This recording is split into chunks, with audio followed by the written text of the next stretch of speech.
Hello everyone, most welcome to Health Tutorial YouTube channel. Amar 5550 আবেদন কৰা পাৰ্টিসকলে হেতা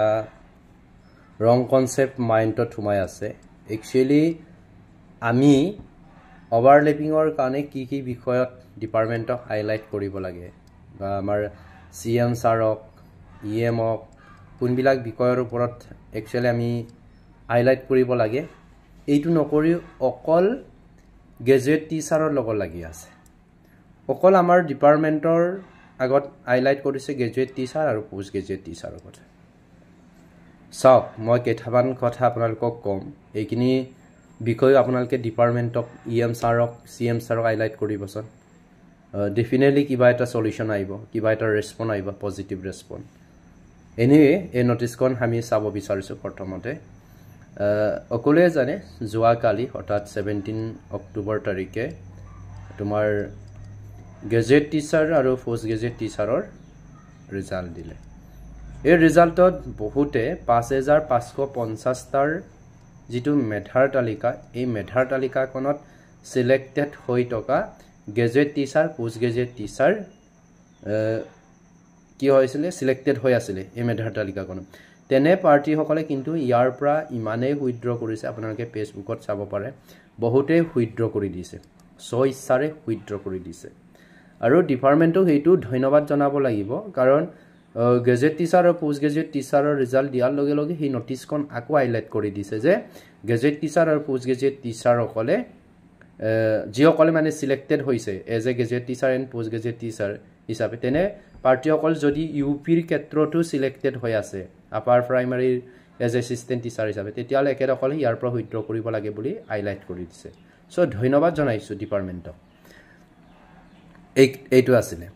আৰু এই নোটিছখন তাৰ ওপৰতে লিখা আছে এতিয়া আমাৰ ক্যান্ডিডেট সকলে কিন্তু কিছুমান কথা পাহৰি গৈছে এতিয়া যোৱা 10 অক্টোবৰৰ পৰা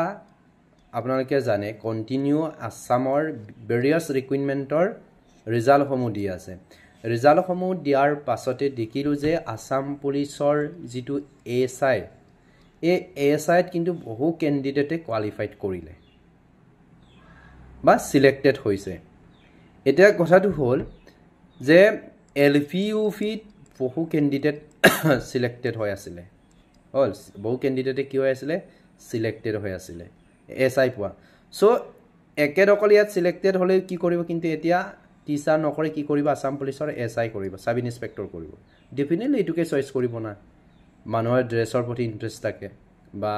বহুতে ভাবে বহুতখিনি ফেসিলিটি আছে তেনেকে স্ট্যাটাস আছে তেনেকে ভাবিলে সো ডেফিনেটলি এটু কৰিব ন এতিয়া তেনে ক্যান্ডিডেটে যেটো পোষ্ট 5550 টাৰ ক্ষেত্ৰত দখল কৰি থৈছিলে এটুটো এনে থাকি যাব ইয়াৰ অকল গ্ৰেজুৱেট টিচাৰ পোষ্ট গ্ৰেজুৱেট টিচাৰৰ কথাটোৱে কৈছে যদি এই নোটিছখনতে যদি এনেকে লিখা হলে oblique Assam police ASI all oblique ADRE grade 3 all ADRE grade 3 পোৱা অকলে কি কৰিব লাগে ইয়াৰ পৰা উইথড্ৰ কৰিব লাগে মই নকওঁ কিন্তু এডিআৰই গ্ৰেড 3 জব পোৱা ক্যান্ডিডেট হয়তো এডিআৰই জব নকৰি টিচাৰ কৰিবও পাৰে কিন্তু একেটক এটাই বাছনি কৰিব দিব লাগে যে যদি নকৰে নোটিছটো হাইলাইট কৰিব লাগে যদি টিচাৰ চাকৰি নকৰো বুলি ভাবে তেতিয়া হলে এই পোষ্টৰ পৰা উইথড্ৰ কৰিব লাগে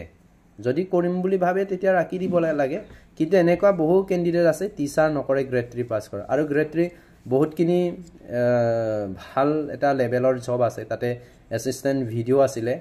সো এইখিনিটো ডেফিনেটলি কৰিব ন ব্লক ডেভেলপমেন্ট অফিচাৰ এইখিনিটো কৰিব টিচাৰটো নকৰে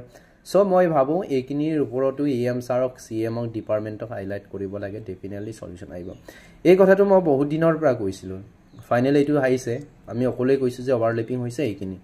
কিন্তু আমাৰ ক্যান্ডিডেটসকলে ভাবি আছে গ্ৰেজুৱেট টিচাৰ আৰু পোষ্ট গ্ৰেজুৱেট টিচাৰ ৰিজাল্ট নিদিয়াকে কোনে উইথড্ৰ নকৰে ডেফিনেটলি উইথড্ৰ নকৰে কাৰণ নাপাবও পাৰে নহয় ন এই কাৰণে ৰাখি থৈছিল কিন্তু কালি যেহেতু দিলে এইখিনি পালে আৰু ইয়াত যদি